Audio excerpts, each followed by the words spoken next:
운명이란 때로는 가장 잔인한 방식으로 선물을 포장해서 우리에게 건네준다. 그날도 마찬가지였다. 병원에서 나오는 길에 받은 전화 한 통이 내 인생을 완전히 뒤바꿔 놓을 줄은 꿈에도 몰랐다. 미영아, 나야, 수진이. 절친 수진의 목소리는 평소보다 떨리고 있었다. 너한테 부탁할 게 있어.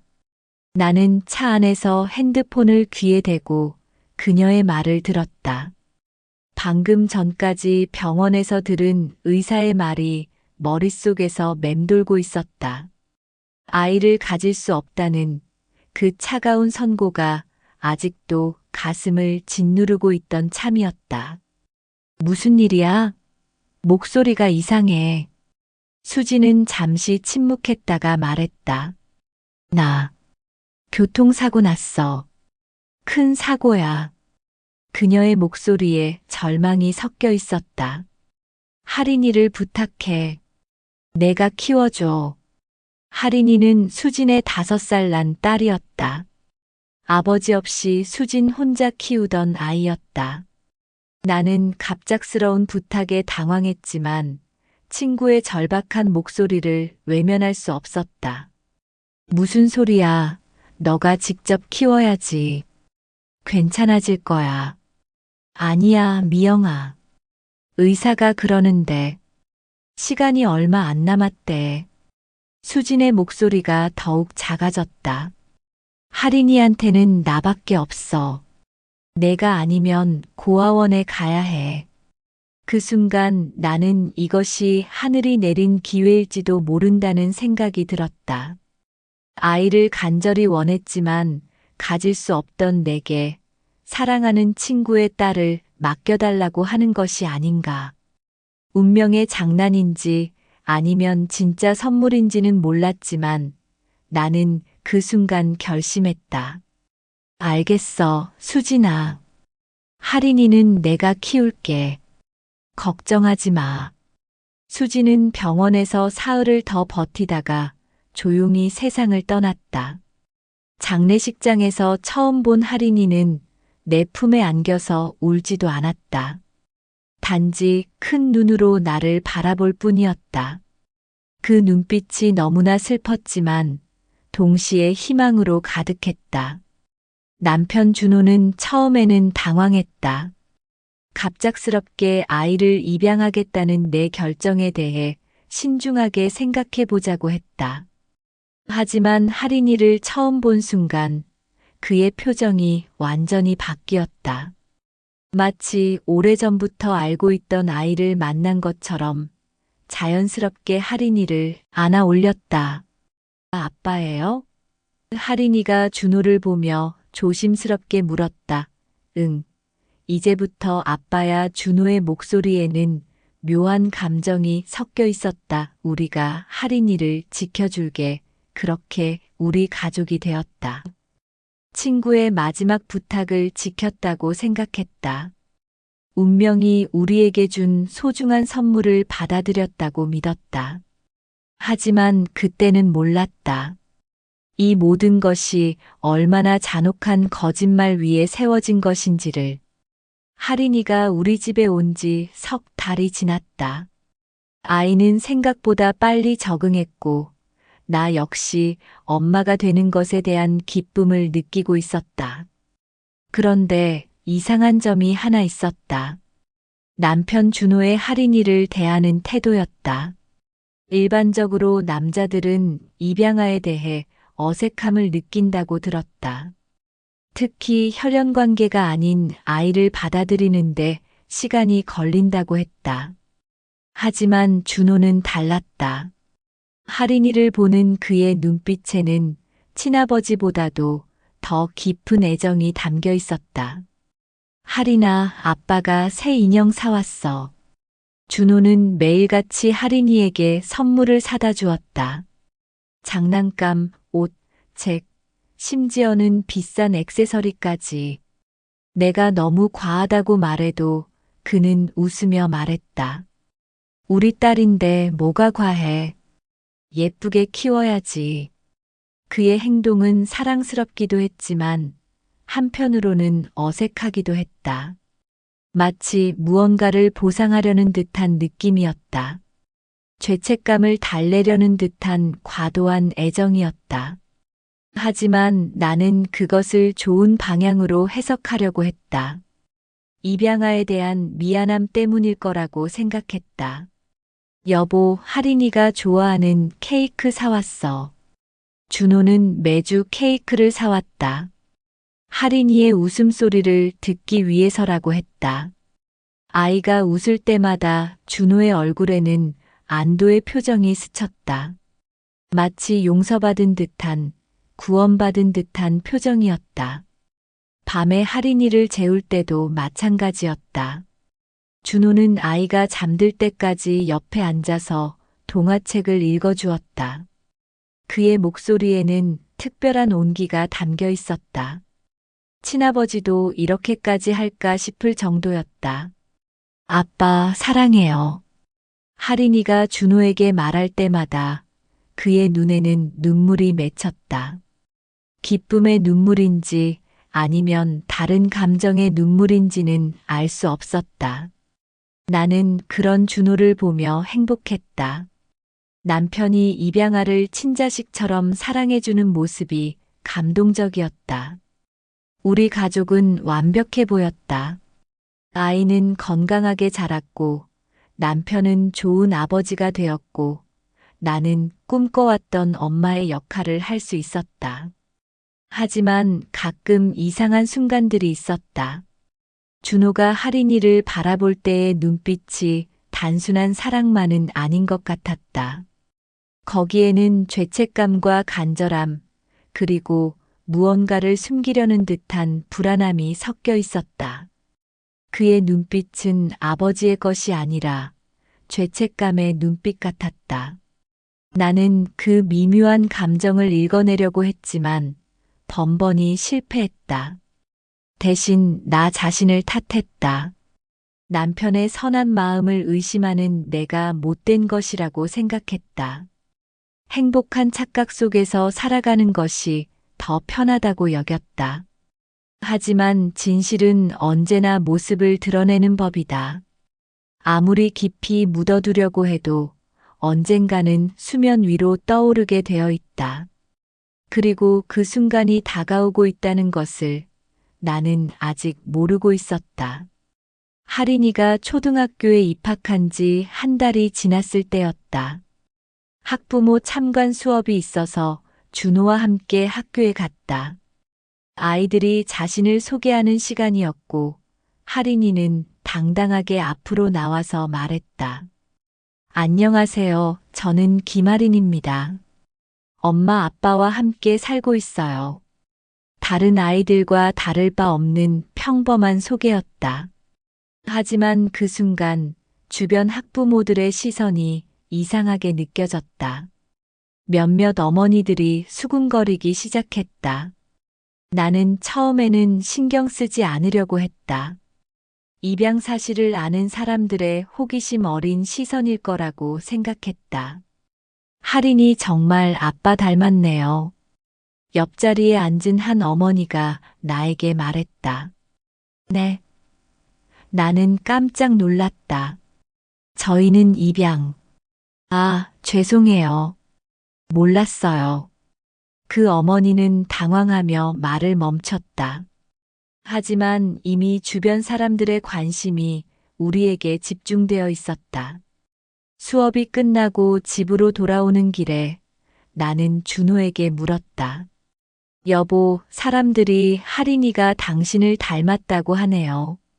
준호의 얼굴이 순간 굳어졌다.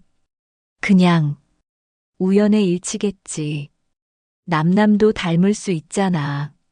하지만 그 말을 하는 준호의 목소리는 평소와 달랐다. 떨리고 있었고 어딘가 부자연스러웠다. 나는 그때 처음으로 의심하기 시작했다. 집에 돌아와서 하린이와 준호를 유심히 관찰해 보았다. 그랬더니 정말로 신기할 정도로 닮아 있었다. 눈매, 코의 모양, 심지어 웃는 방식까지. 어떻게 이렇게 닮을 수 있을까? 입양아와 양아버지가. 며칠 후 할인이의 담임 선생님에게서 전화가 왔다.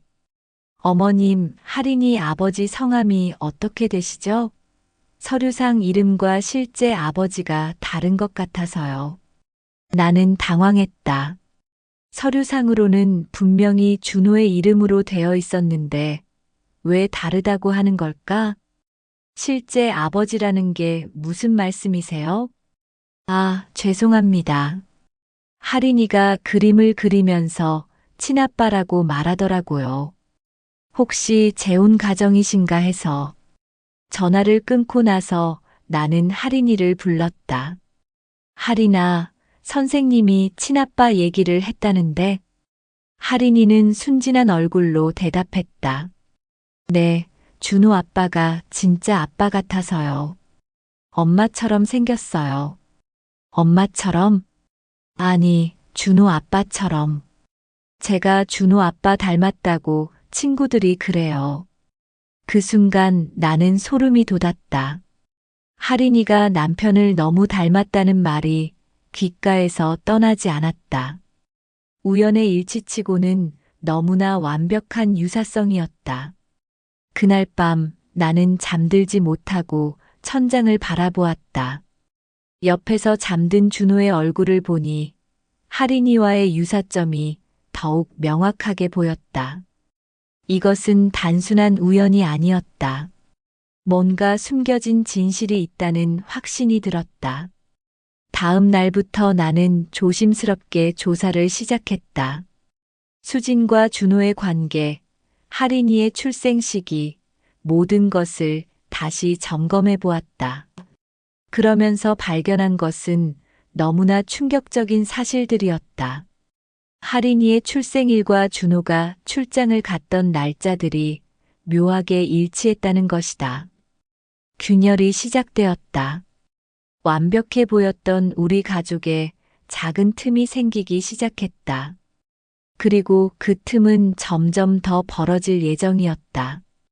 진실이라는 거대한 폭풍이 몰려오고 있었다. 의심이 시작되자 모든 것이 달라 보였다. 나는 마치 탐정이 된 것처럼 집 안 곳곳을 뒤지기 시작했다.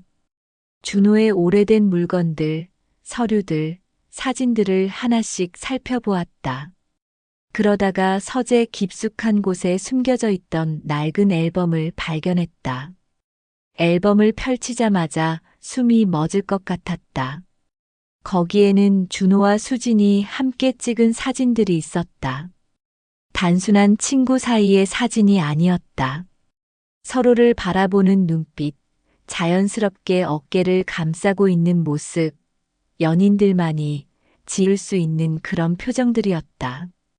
사진들의 날짜를 보니 할인이가 태어나기 약 1년 전부터 찍힌 것들이었다. 나와 수진이 절친이었던 그 시절, 준호와 수진은 비밀스러운 관계를 유지하고 있었던 것이다. 이럴 수가. 나는 앨범을 떨어뜨릴 뻔했다. 더 충격적인 것은 뒤쪽에 있던 편지였다. 수진의 필체로 쓰여진 편지였다. 준호야, 아이가 생겼어. 우리 아이야. 하지만 미영이에게는 말할 수 없어. 혼자서라도 잘 키울 수 있으니까 걱정하지 마. 단지 가끔은 아이를 보러 와줬으면 해. 편지는 거기서 끝났지만 나는 모든 것을 이해할 수 있었다. 할인이는 준호의 친딸이었다. 내가 친구의 딸이라고 믿고 키워온 아이는 사실 내 남편과 친구의 불륜으로 태어난 아이였다. 손이 떨려서 편지를 제대로 잡을 수 없었다. 머릿속이 하얗게 변했고 숨쉬기조차 힘들었다. 지난 몇 년간의 기억들이 파노라마처럼 스쳐 지나갔다. 준호가 할인이를 처음 봤을 때의 표정, 과도할 정도의 애정, 죄책감이 담긴 눈빛, 모든 것이 설명되었다. 그 순간 깨달았다. 내가 키우는 아이는 내 남편의 피였다. 친구의 마지막 부탁이라고 생각했던 것은 사실 배신의 증거를 떠안는 것이었다. 수지는 죽어가면서도 진실을 말하지 못했고 준호는 그 비밀을 평생 가져갈 생각이었던 것이다. 나는 앨범을 가슴에 안고 한참 동안 울었다. 분노보다는 절망이 더 컸다. 내가 믿었던 모든 것이 거짓이었다는 사실이, 내 인생 자체가 거대한 착각이었다는 현실이 받아들여지지 않았다. 엄마, 왜 울어요? 하린이가 언제부터인지 내 앞에 와 있었다. 아이의 얼굴을 보니 준호의 모습이 선명하게 보였다. 어떻게 이렇게까지 닮을 수 있을까? 이제야 이해할 수 있었다. 혈연의 힘이었다. 아무것도 아니야, 하린아. 나는 눈물을 닦으며 아이를 안아주었다. 이 아이에게는 아무런 죄가 없었다. 어른들의 잘못된 선택의 결과일 뿐이었다. 하지만 이제 어떻게 해야 할까? 준호와 마주했을 때 어떤 얼굴로 대해야 할까? 하린이를 어떤 마음으로 키워야 할까? 모든 것이 혼란스러웠다. 그날 저녁 준호가 퇴근했을 때 나는 앨범을 식탁 위에 펼쳐놓고 기다리고 있었다. 준비가 되었다. 진실과 마주할 준비가. 준호가 현관문을 열고 들어오는 소리가 들렸다. 평소와 다름없는 다녀왔어라는 인사소리. 하지만 거실로 들어와서 식탁 위에 앨범을 본 순간 그의 얼굴이 하얗게 변했다. 이게 뭐야? 준호의 목소리는 떨리고 있었다. 내가 물어봐야 할 말이지. 나는 최대한 차분하게 말했다. 이 사진들이 뭔지, 이 편지가 뭔지 설명해봐. 준호는 한참 동안 말을 하지 못했다. 그저 앨범을 바라보며 굳어있을 뿐이었다. 그의 침묵이 모든 것을 인정하는 듯했다. 하린이는, 나는 목소리를 가다듬었다. 하린이는 내 딸이야, 그렇지? 그 순간 준호는 무릎을 꿇었다. 거실 바닥에 무릎을 꿇고 오열하기 시작했다. 장부 같던 남편의 모습은 온데간데 없었다. 그저 죄책감에 짓눌린 한 남자가 있을 뿐이었다. 미안해, 미영아. 정말 미안해. 준호는 고개를 들지 못한 채 말했다. 나도 어떻게 말해야 할지 몰랐어. 언제부터였어? 내 목소리는 의외로 냉정했다. 언제부터 수진이와 그런 사이였어? 3년. 3년 정도. 준호의 대답은 중간중간 끊어지다. 너무 죄송해. 변명할 수 없어. 3년. 우리가 결혼 5년 차에 아이가 없어서 고민하고 있을 때 준호는 내 절친과 불륜을 저지르고 있었던 것이다. 그리고 그 결과가 할인이었다.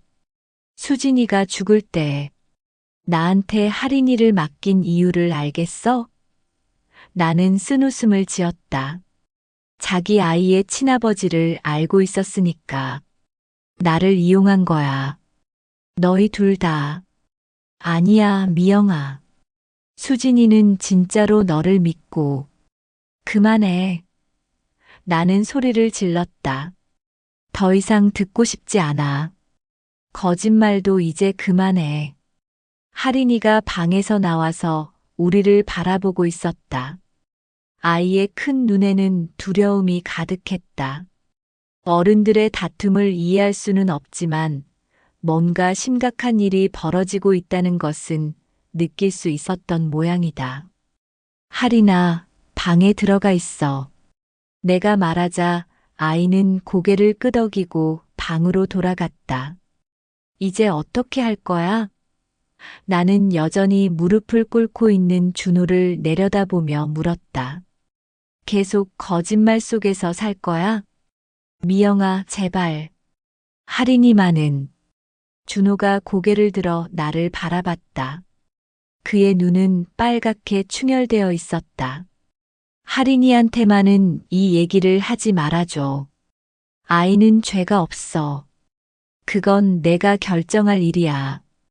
나는 단호하게 말했다. 내가 결정할 일이 아니라고. 그날 밤 우리는 말다툼을 계속했다. 준호는 무작정 용서를 빌었고 나는 배신감과 분노를 쏟아냈다. 하지만 아무리 얘기해도 해답은 나오지 않았다. 나를 속인 건 남편이 아니라 인생 그 자체였다. 내가 믿었던 모든 것들, 친구의 우정, 남편의 사랑, 운명의 선물. 모든 것이 거대한 거짓말이었다. 그리고 나는 그 거짓말 한가운데서 3년 동안 행복해했던 것이다. 무너져가는 집안에서 우리는 각자의 방식으로 절망하고 있었다. 하지만 가장 안타까운 것은 이 모든 상황을 이해하지 못하는 할인이었다. 아이는 그저 어른들이 왜 이렇게 슬퍼하는지 궁금해할 뿐이었다. 진실을 알게 된 지 일주일이 지났지만 나는 여전히 할인이에게 어떻게 말해야 할지 결정하지 못하고 있었다. 아이는 평소와 다름없이 학교에 다니고 집에서 놀고 잠자리에 들었다. 하지만 어른들의 달라진 분위기를 눈치채지 못하는 것은 아니었다. 엄마, 왜 아빠가 다른 방에서 자요? 할인이가 순진한 얼굴로 물었다. 준호는 사건 이후로 서재에서 잠을 자고 있었다. 나와 같은 방에서 잘 수 없다고, 미안해서 얼굴을 들 수 없다고 했다. 나 역시 그와 한 공간에 있는 것이 힘들었다. 아빠가 감기 걸려서 그래. 전염될까봐. 거짓말이었다. 하지만 아직 진실을 말할 용기가 없었다. 이 아이에게 어떻게 말해야 할까? 내가 알고 있는 모든 것이 거짓이라고. 내 엄마는 내 아빠와 바람을 폈고 그 결과가 너라고. 며칠 후 결국 피할 수 없는 순간이 왔다. 할인이가 학교에서 가족 사진을 그려오라는 숙제를 받아온 것이다. 아이는 크레용으로 열심히 그림을 그렸다. 아빠, 엄마, 그리고 자신. 평범한 가족의 모습이었다. 선생님이 가족에 대해서 발표하래요. 할인이가 그림을 들고 말했다. 우리 가족은 어떻게 만나게 됐는지 물어보실 거예요. 그 순간 나는 결심했다. 더 이상 거짓말을 계속할 수는 없었다. 아이도 진실을 알 권리가 있었다. 할인아, 엄마가 너한테 중요한 얘기가 있어. 나는 아이를 내 무릎에 앉히고 말했다. 잘 들어봐. 네, 엄마. 너는 엄마가 낳은 아이가 아니야. 말을 시작하자마자 목이 메었다. 너의 진짜 엄마는 수진 이모야. 할인이의 큰 눈이 더 커졌다. 아이는 내 말을 이해하려고 노력하고 있었다. 그럼 엄마는 진짜 엄마가 아니에요? 엄마는 너를 사랑으로 키웠어. 그건 진짜야. 하지만 너를 낳은 건 수진 이모고. 그럼 아빠는요? 할인이가 준호를 바라보며 물었다. 아빠는 진짜 아빠예요? 나는 준호를 바라봤다. 그는 고개를 숙이고 있었다. 이 순간만큼은 그가 직접 말해야 한다고 생각했다. 할인아. 준호가 무릎을 꿇고 아이와 눈높이를 맞췄다. 아빠는 정말 너의 아빠야. 피로 연결된 진짜 아빠. 할인이는 한참 동안 아무 말도 하지 않았다. 아이의 머릿속에서는 지금까지 알고 있던 모든 것들이 재배열되고 있었을 것이다. 그럼 할인이의 목소리가 작아졌다. 수진 이모가 죽기 전에 저를 엄마한테 맡긴 거예요? 응. 왜요? 아빠가 있는데? 그 질문에 대답하기가 가장 어려웠다. 어른들의 복잡한 사정을, 불륜이라는 개념을 7살 아이에게 어떻게 설명해야 할까? 어른들 사정이 복잡했어, 하리나. 하지만 가장 중요한 건 나는 아이를 꼭 안아주었다. 엄마가 너를 정말 사랑한다는 거야. 그것만은 진짜야. 하린이가 내 품에서 울기 시작했다. 아이는 모든 상황을 완전히 이해할 수는 없었지만 뭔가 슬픈 일이 벌어졌다는 것은 느낄 수 있었다. 엄마, 저 때문에 엄마 아빠가 싸우는 거예요? 아이의 물음에 가슴이 찢어졌다. 아니야, 절대 아니야. 할인이 잘못이 아니야. 나는 아이를 더 꽉 안아주었다. 어른들이 잘못한 거야. 그날 밤 할인이는 내 품에서 잠들었다. 아이의 잠든 얼굴을 보니 수진의 모습도 준호의 모습도 보였다. 하지만 그보다 더 확실한 것은 지난 3년 동안 내가 쌓아온 모정이었다. 나는 이 아이에게 뭐라고 대답해야 했을까? 하지만 이제 답을 찾았다. 피보다 진한 것은 사랑이고 사랑보다 진한 것은 함께한 시간이라고 말해주고 싶었다. 진실을 알게 된 후 우리 가정의 평화는 완전히 깨졌다. 하린이는 혼란 속에서 자주 울었고 준호는 죄책감에 시달리며 점점 말수가 줄어들었다. 나는 매일 밤 잠들지 못하고 앞으로의 계획을 세우느라 고민했다. 그런데 일주일 후 더 큰 재앙이 찾아왔다. 할인이의 담임 선생님에게서 전화가 온 것이다. 어머님, 할인이가 오늘 수업 시간에 울면서 이상한 말을 했어요. 자기 엄마가 진짜 엄마가 아니라고, 아빠는 진짜 아빠라고. 혹시 가정에 무슨 일이 있었나요? 나는 당황해서 대답을 못했다. 할인이가 학교에서 모든 것을 말해버린 것이다. 조금 복잡한 사정이 있어서요. 시간이 되면 한번 찾아뵙겠습니다. 전화를 끊은 후 나는 불안한 마음을 감출 수 없었다. 아이가 학교에서 이런 말을 했다면 곧 다른 학부모들에게도 소문이 날 것이었다. 우리 동네는 소문이 빠르기로 유명했다. 예상은 적중했다. 이틀 후부터 주변 시선이 달라지기 시작했다. 슈퍼에 가면 사람들이 수군거렸고 아파트 엘리베이터에서는 어색한 침묵이 흘렀다. 모든 사람들이 우리 가족의 비밀을 알고 있는 것 같았다. 저 집 남편이 부인 친구랑 바람 폈다며 아파트 복도에서 들린 말이었다. 그래서 그 아이가 남편 딸이래. 진짜 막장이지? 나는 그런 말들을 들을 때마다 숨고 싶었다. 하지만 할인이를 위해서는 당당해야 했다. 아이가 더 상처받지 않도록 보호해야 했다. 하지만 준호는 달랐다. 직장에서도 소문이 났던 모양이다. 동료들의 시선을 견디지 못한 그는 결국 사직서를 냈다. 미안해, 미영아. 나 때문에 이렇게 됐어. 준호는 하얗게 질린 얼굴로 말했다. 회사에 있을 수가 없어. 사람들이 다 알고 있어. 그래서 도망치려고. 나는 화가 났다. 지금 필요한 건 도망이 아니라 책임이야. 하지만 준호는 이미 무너져 있었다. 술을 마시기 시작했고 할인이를 제대로 돌보지도 못했다.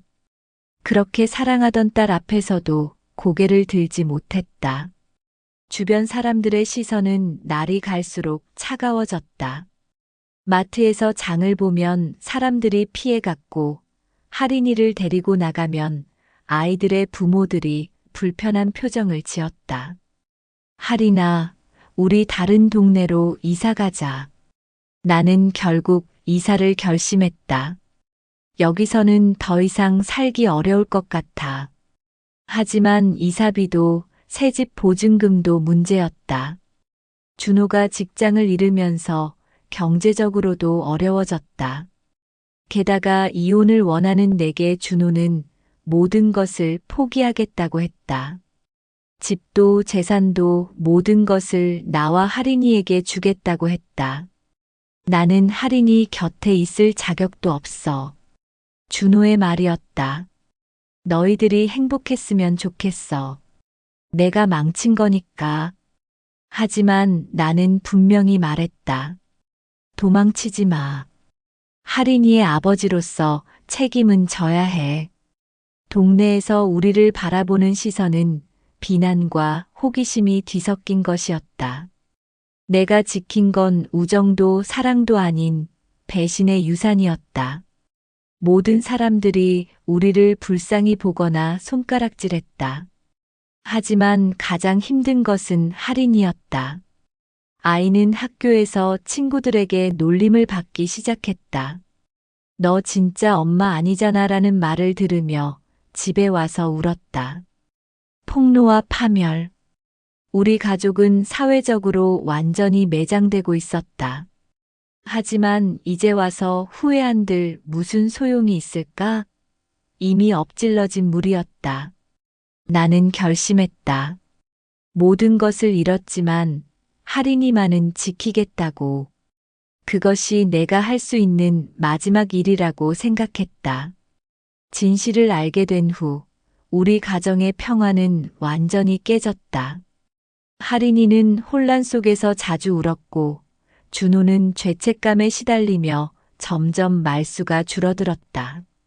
나는 매일 밤 잠들지 못하고 앞으로의 계획을 세우느라 고민했다. 그런데 일주일 후 더 큰 재앙이 찾아왔다. 할인이의 담임 선생님에게서 전화가 온 것이다. 어머님, 할인이가 오늘 수업 시간에 울면서 이상한 말을 했어요. 자기 엄마가 진짜 엄마가 아니라고, 아빠는 진짜 아빠라고. 혹시 가정에 무슨 일이 있었나요? 나는 당황해서 대답을 못했다. 할인이가 학교에서 모든 것을 말해버린 것이다. 조금 복잡한 사정이 있어서요. 시간이 되면 한번 찾아뵙겠습니다. 전화를 끊은 후 나는 불안한 마음을 감출 수 없었다. 아이가 학교에서 이런 말을 했다면 곧 다른 학부모들에게도 소문이 날 것이었다. 우리 동네는 소문이 빠르기로 유명했다. 예상은 적중했다. 이틀 후부터 주변 시선이 달라지기 시작했다. 슈퍼에 가면 사람들이 수군거렸고 아파트 엘리베이터에서는 어색한 침묵이 흘렀다. 모든 사람들이 우리 가족의 비밀을 알고 있는 것 같았다. 저 집 남편이 부인 친구랑 바람 폈다며 아파트 복도에서 들린 말이었다. 그래서 그 아이가 남편 딸이래. 진짜 막장이지? 나는 그런 말들을 들을 때마다 숨고 싶었다. 하지만 할인이를 위해서는 당당해야 했다. 아이가 더 상처받지 않도록 보호해야 했다. 하지만 준호는 달랐다. 직장에서도 소문이 났던 모양이다. 동료들의 시선을 견디지 못한 그는 결국 사직서를 냈다. 미안해, 미영아. 나 때문에 이렇게 됐어. 준호는 하얗게 질린 얼굴로 말했다. 회사에 있을 수가 없어. 사람들이 다 알고 있어. 그래서 도망치려고. 나는 화가 났다. 지금 필요한 건 도망이 아니라 책임이야. 하지만 준호는 이미 무너져 있었다. 술을 마시기 시작했고 할인이를 제대로 돌보지도 못했다. 그렇게 사랑하던 딸 앞에서도 고개를 들지 못했다. 주변 사람들의 시선은 날이 갈수록 차가워졌다. 마트에서 장을 보면 사람들이 피해갔고 할인이를 데리고 나가면 아이들의 부모들이 불편한 표정을 지었다. 하린아, 우리 다른 동네로 이사 가자. 나는 결국 이사를 결심했다. 여기서는 더 이상 살기 어려울 것 같아. 하지만 이사비도 새집 보증금도 문제였다. 준호가 직장을 잃으면서 경제적으로도 어려워졌다. 게다가 이혼을 원하는 내게 준호는 모든 것을 포기하겠다고 했다. 집도 재산도 모든 것을 나와 하린이에게 주겠다고 했다. 나는 하린이 곁에 있을 자격도 없어. 준호의 말이었다. 너희들이 행복했으면 좋겠어. 내가 망친 거니까. 하지만 나는 분명히 말했다. 도망치지 마. 하린이의 아버지로서 책임은 져야 해. 동네에서 우리를 바라보는 시선은 비난과 호기심이 뒤섞인 것이었다. 내가 지킨 건 우정도 사랑도 아닌 배신의 유산이었다. 모든 사람들이 우리를 불쌍히 보거나 손가락질했다. 하지만 가장 힘든 것은 할인이었다. 아이는 학교에서 친구들에게 놀림을 받기 시작했다. 너 진짜 엄마 아니잖아 라는 말을 들으며 집에 와서 울었다. 폭로와 파멸. 우리 가족은 사회적으로 완전히 매장되고 있었다. 하지만 이제 와서 후회한들 무슨 소용이 있을까? 이미 엎질러진 물이었다. 나는 결심했다. 모든 것을 잃었지만 할인이만은 지키겠다고. 그것이 내가 할 수 있는 마지막 일이라고 생각했다. 2년 후 할인이는 밝고 건강한 아이로 자랐다. 새 학교에서 친구들도 많이 사귀었고 공부도 잘했다. 가끔 아빠를 그리워하지만 이제는 우리의 상황을 완전히 이해하고 받아들였다. 나는 카페를 그만두고 작은 베이커리를 차렸다. 할인이가 좋아하는 케이크를 직접 만들어주고 싶었기 때문이다. 가게는 작지만 단골 손님들이 많이 생겼고 할인이도 방과 후에는 가게에서 숙제를 하며 시간을 보낸다. 준호는 새로운 직장을 찾았다. 우리에게서 멀지 않은 곳에서 성실히 일하고 있다. 한 달에 2번 할인이를 만나러 온다. 예전만큼 가깝지는 않지만 그래도 아버지로서의 역할은 하려고 노력한다. 어떤 사람들은 내가 바보 같다고 말한다. 남편의 불륜으로 태어난 아이를 왜 키우냐고. 하지만 나는 확신한다. 할인이는 내 인생의 가장 큰 선물이라고. 그 아이가 있었기에 내가 더 강해질 수 있었고, 진정한 사랑이 무엇인지 알게 되었다. 가끔 밤에 할인이의 잠든 얼굴을 보면서 생각한다. 운명은 때로는 잔혹하지만 때로는 놀라운 선물을 준다고. 그리고 그 선물의 진가는 시간이 지나서야 알 수 있다고. 우리는 완벽한 가족은 아니다. 하지만 서로를 진심으로 사랑하는 진짜 가족이다. 그것으로 충분하다.